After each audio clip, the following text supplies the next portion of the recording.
Mm.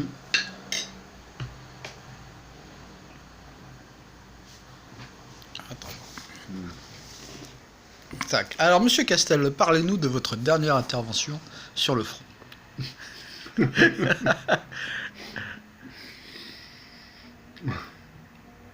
Bah, maintenant, on est déployé sur le front sud. Donc, le front sud, c'est un front qui est assez chaud en ce moment. Alors, les zones de contact existent comme sur le front nord, donc avec des Ukrainiens qui ont avancé dans la zone grise, qui se retrouvent à quelques centaines de mètres des positions républicaines. Alors, expliquez-nous la zone grise, elle fait combien de large Bah, en entre... théorie, la zone grise, elle est de 2 km. Donc, quand le front s'est stabilisé en septembre, puis surtout en février 2015, donc il y avait une zone neutre que les accords de Minsk définissent comme d'une largeur de 2 km minimum, démilitarisée, dans lequel il n'y a pas d'activité militaire.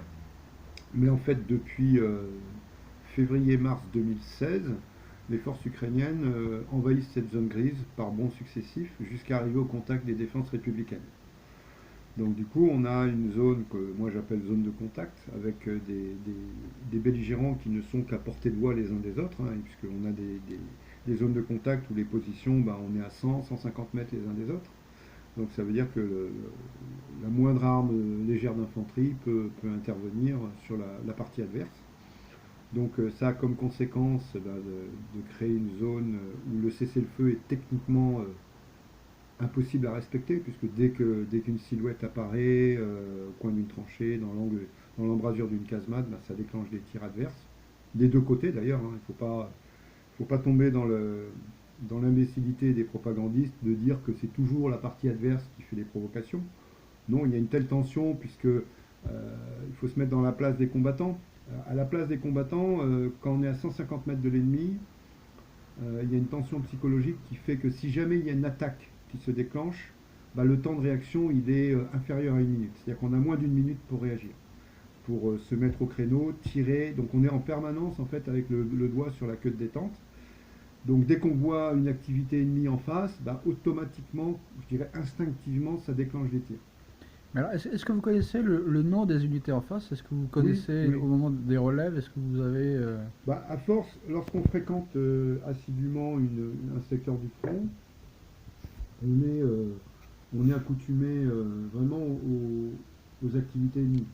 Et on sait exactement que bon, les tirs de provocation commencent généralement à telle heure le matin, à telle heure le soir, que les relèves se font par tel secteur, sur telle voie d'acheminement. On connaît les zones d'approche où il y a les chemins de relève, les tranchées de relève.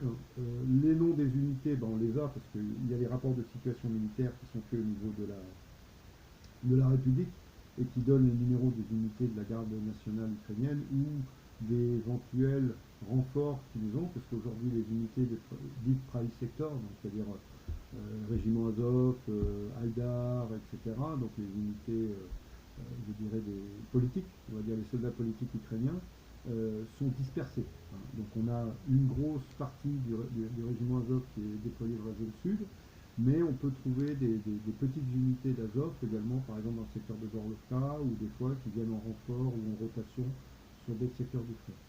Donc ces unités de radicaux politiques ont quand même encore aujourd'hui, même s'ils sont intégrés dans l'organigramme VCU, hein, donc de l'armée ukrainienne, ils ont encore un comportement autonome. C'est-à-dire que dès qu'ils sont là, on le sait, c'est-à-dire que c'est les drapeaux de Price Sector rouge et noir qui sont déployés au-dessus de leur position et des tirs intempestifs du matin au soir.